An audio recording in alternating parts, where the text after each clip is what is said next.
sur Espagnol tout simplement. Je m'appelle Miren Chou, je suis professeure agrégée d'espagnol et j'ai créé le site leblogdespagnol.com pour t'aider à progresser facilement en espagnol. Si tu es à la recherche de ressources, d'astuces et de stratégies pour simplifier ton apprentissage et accélérer tes résultats, tu es au bon endroit.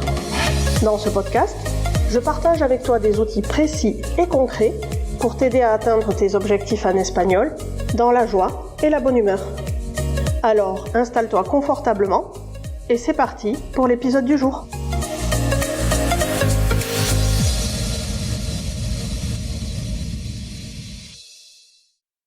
Hola, hola, bienvenido, bienvenida por aquí. Je te souhaite la bienvenue dans ce nouvel épisode de Espagnol tout simplement. Et si tu prévois de voyager dans un pays hispanophone prochainement, que ce soit en Espagne ou en Amérique latine, cet épisode va particulièrement t'intéresser. Avant de faire tes valises, il y a quelques petites choses à savoir pour éviter les faux pas culturels et organisationnels qui pourraient gâcher ton expérience. Voyager, ce n'est pas seulement découvrir des nouveaux paysages, goûter des plats exotiques, c'est aussi s'immerger complètement dans une nouvelle culture et respecter les coutumes locales. Alors aujourd'hui, je te propose un tour d'horizon des 5 erreurs à éviter lors de tes voyages en pays hispanophone. En effet, les petites bévues culturelles peuvent parfois être plus gênantes que de ne pas savoir parler parfaitement la langue. Pour t'aider à profiter pleinement de ton séjour, je t'ai donc listé le top 5 des erreurs les plus fréquentes que les francophones commettent lorsqu'ils voyagent dans le monde hispanophone. Et crois-moi, éviter ces erreurs te permettra de passer un bien meilleur moment en toute sérénité. Alors, prêt à devenir un voyageur ou une voyageuse avertie ? C'est parti.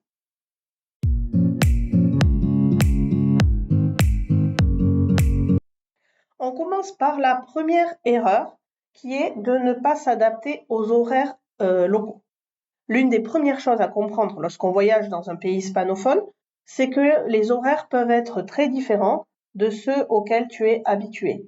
En Espagne, par exemple, tu le sais probablement, le rythme de vie est décalé par rapport à la France. On prend souvent le déjeuner autour de 14h, 15h en semaine et même plus tard le week-end. Et on dîne rarement avant 21h, l'horaire normal dans le sud étant plutôt 22h et des brouettes.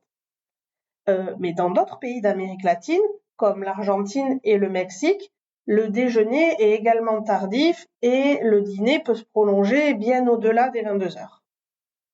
Pour autant, attention, tous les pays hispanophones n'ont pas le même rapport au temps.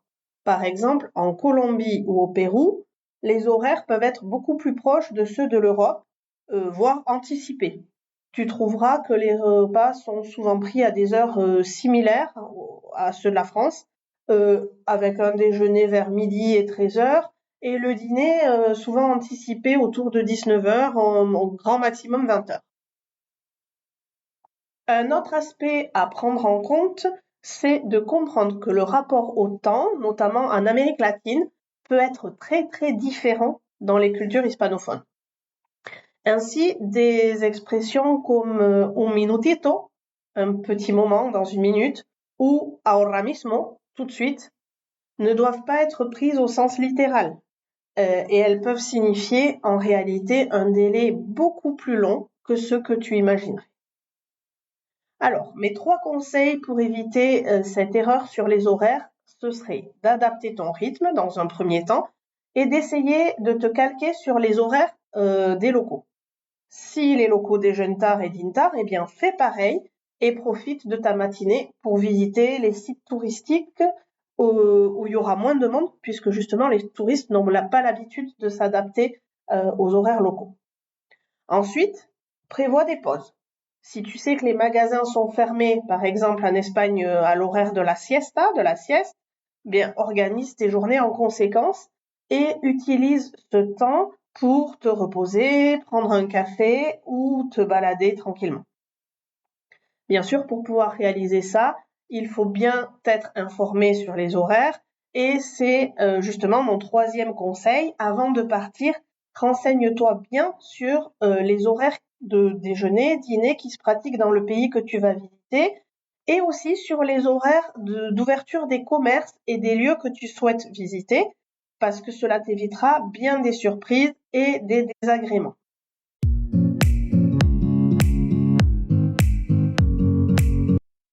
Donc, comme on l'a dit, il faut d'abord être au point sur les horaires du pays où tu vas.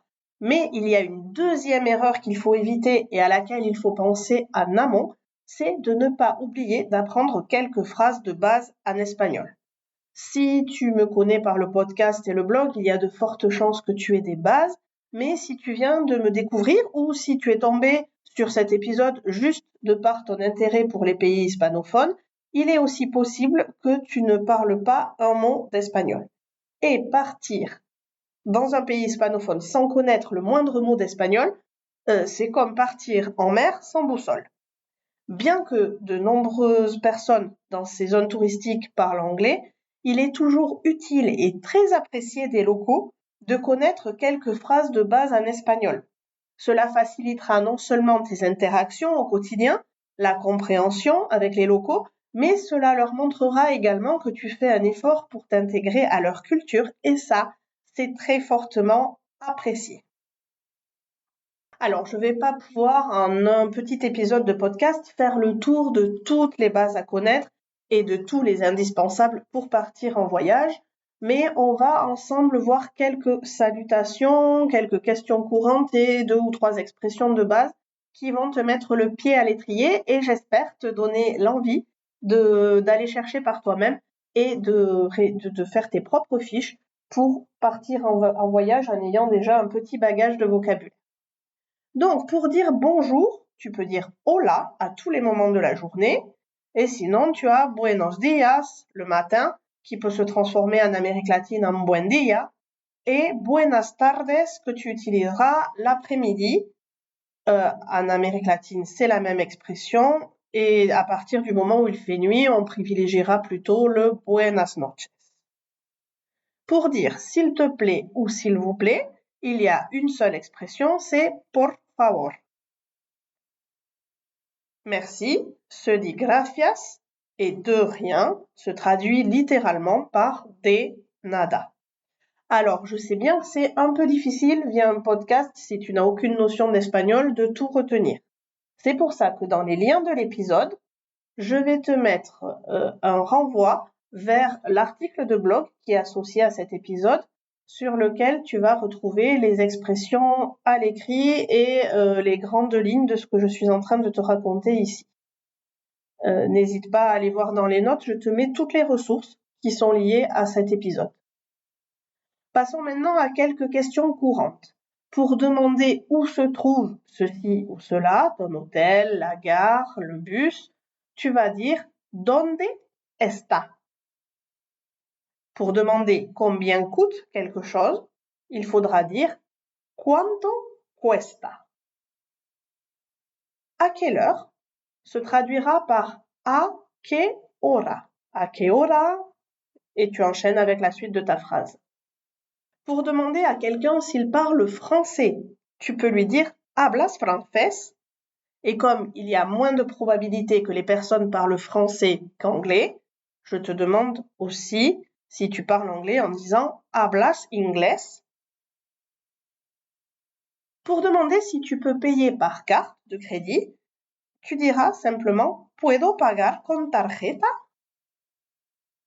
Je termine ce tout petit tour d'horizon des expressions de survie par quelques expressions de base. Si tu veux dire « je voudrais », tu diras « me gustaría ». J'ai besoin de, necesito. Je ne comprends pas, no entiendo. À l'aide, j'ai besoin d'aide, se dira tout simplement ayuda. Et pardon ou excusez-moi se traduira par perdón. Tu vois, ce n'est pas si difficile. Une fois ces expressions très basiques apprises, tu pourras aller compléter un petit peu parce que ce ne sera pas suffisant pour te débrouiller au quotidien. J'ai plusieurs ressources à te proposer. Premièrement, va jeter un œil à mon petit guide de survie des phrases indispensables pour te débrouiller dans le monde hispanophone. C'est sur le blog et je te mets le lien en note de cet épisode. Je te conseille aussi d'utiliser des ressources efficaces. Tu trouveras plein d'applications qui te permettent de faire un peu d'espagnol au quotidien et qui sont efficaces. Et si tu veux aller plus loin et t'assurer de ne commettre aucune erreur de base au niveau de la grammaire, de la conjugaison et du lexique lors de ton prochain voyage, n'hésite pas à aller jeter un œil à mon pack tout en un espagnol simple et pratique. Pareil, je te mets le lien dans les notes de l'épisode et tu le retrouves de toute façon sur la page d'accueil du blog. Dans ce pack, tu retrouves une méthode complète, précise et efficace pour progresser et apprendre l'espagnol avec plaisir. Et tu retrouves surtout toutes les ressources essentielles pour progresser en espagnol sans t'encombrer du superflu, en grammaire, en conjugaison et en vocabulaire. Et toutes les ressources sont ludiques, imagées et joliment présentées. Je te laisse aller le découvrir et tu pourras ainsi progresser en vocabulaire, conjugaison et connaître les principales erreurs à éviter en voyage au niveau linguistique. Si ton voyage est imminent et que tu n'as pas le temps de progresser avant de partir, eh bien, une solution peut être d'emporter un guide de conversation avec des phrases de survie. Ça t'aidera dans les situations où tu n'auras pas Internet. Néanmoins, attention, c'est toujours compliqué d'essayer à la fois de maintenir un dialogue tout en cherchant ces phrases dans le vide. Ça peut être un appoint, mais ça ne peut pas remplacer une connaissance des phrases de base de l'espagnol.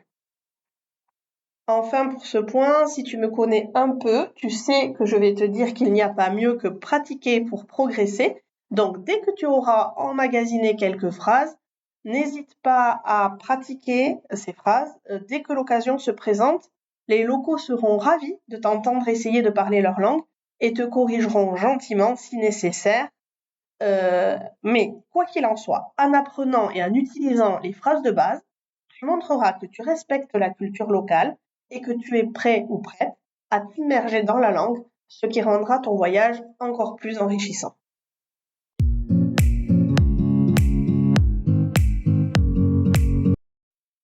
Une troisième erreur culturelle fréquente que tu peux commettre en voyageant dans les pays hispanophones, c'est de négliger de saluer individuellement chaque personne en entrant dans une pièce.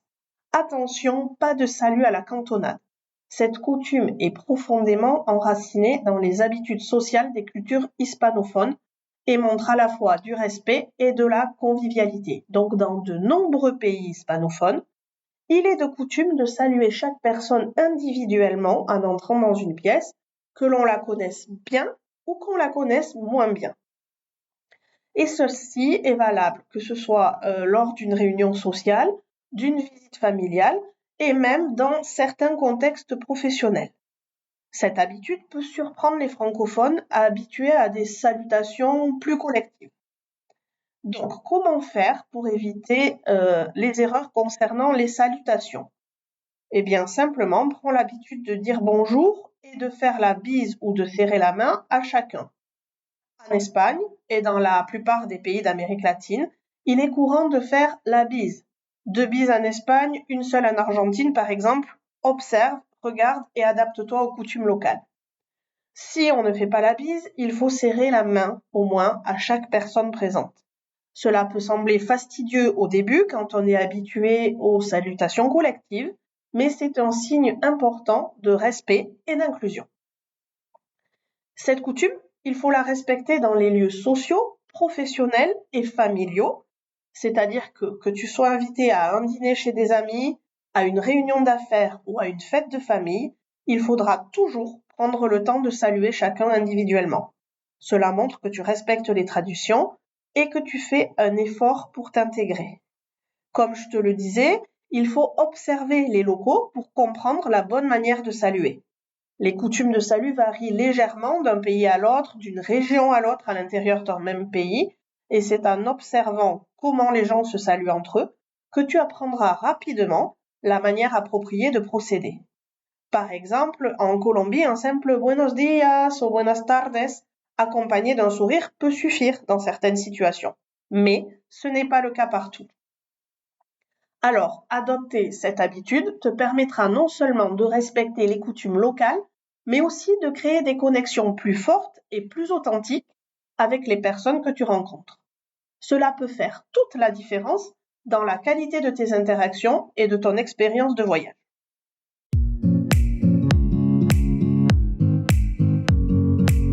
Une quatrième erreur que peuvent commettre fréquemment les francophones ou les Européens sans penser à mal, c'est de ne pas laisser de pourboire. Laisser un pourboire, c'est une pratique courante et souvent attendue dans de nombreux pays hispanophones. Ignorer cette coutume peut être perçu comme un grand manque de respect ou de reconnaissance pour le service reçu. Alors, pour éviter tout malentendu et montrer ta gratitude, il est essentiel de comprendre l'importance des pourboires dans la culture hispanophone. Les pourboires font partie intégrante du mode de vie de nombreux pays hispanophones, que ce soit au restaurant, pour un service de taxi, lors d'une visite guidée. Les pourboires sont une manière de montrer ton appréciation pour un bon service. Les employés dans ces secteurs comptent souvent sur ces gratifications pour compléter leurs revenus qui peuvent être relativement bas.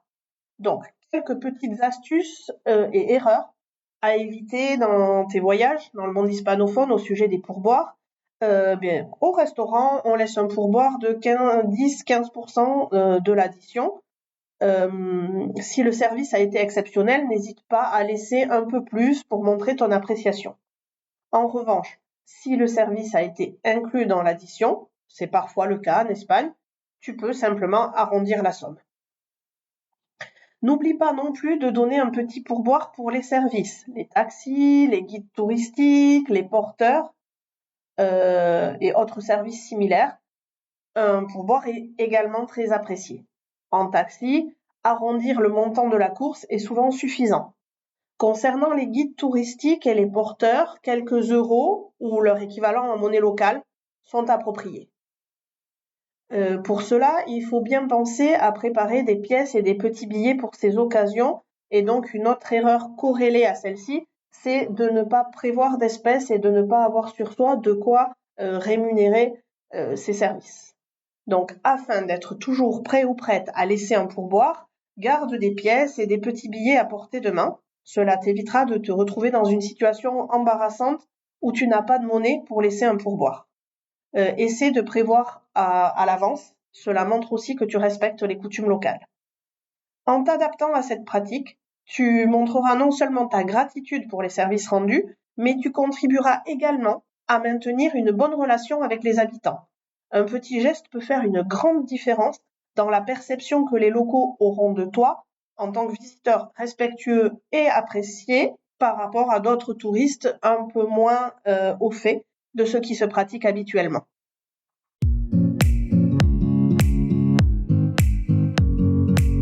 La dernière erreur que nous allons voir dans cet épisode de podcast n'est de loin pas la moindre.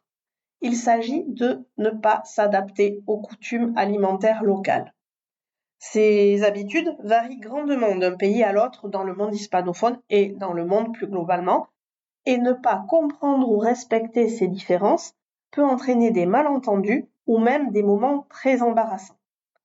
Les horaires des repas, on en a parlé en début d'épisode, c'est une chose. Et les types de plats servis, les bonnes manières à table peuvent différer aussi de ce à quoi tu es habitué. Alors, comment t'y prendre pour ne pas commettre d'impair? D'abord, sois ouvert ou ouverte à essayer de nouveaux plats. Les spécialités locales sont souvent une part importante de la culture. Ne pas essayer de nouveaux plats peut te priver d'une expérience culturelle riche.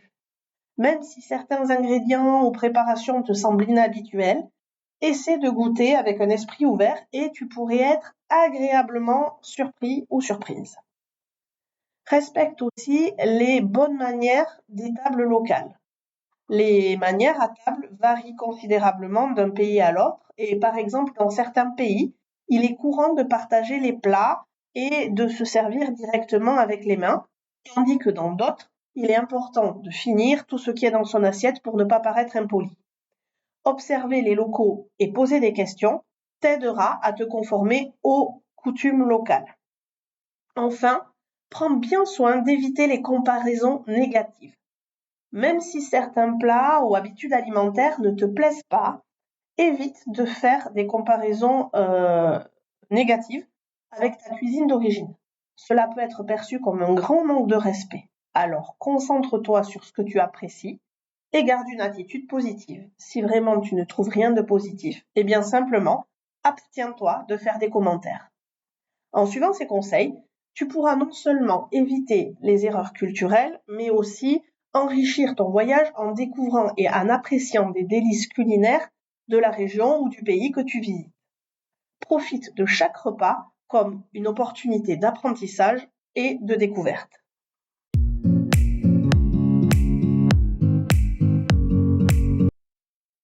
Pour conclure sur les erreurs à éviter en voyage dans les pays hispanophones, on dira que voyager est une expérience incroyablement enrichissante, mais comme tout voyage, il est important de se préparer et de respecter les coutumes locales.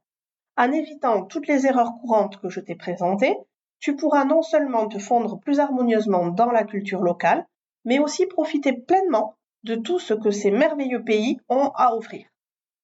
Que ce soit en respectant les horaires des repas, en prenant le temps de saluer chaque personne dans une pièce, en laissant un pourboire pour montrer ta gratitude, chaque petite attention compte et te permettra de vivre une aventure plus authentique et mémorable. Si tu connais d'autres erreurs à éviter lors des voyages dans le monde hispanophone, n'hésite pas à les partager avec moi et à me faire un petit coucou sur Instagram ou sur la page Facebook du blog.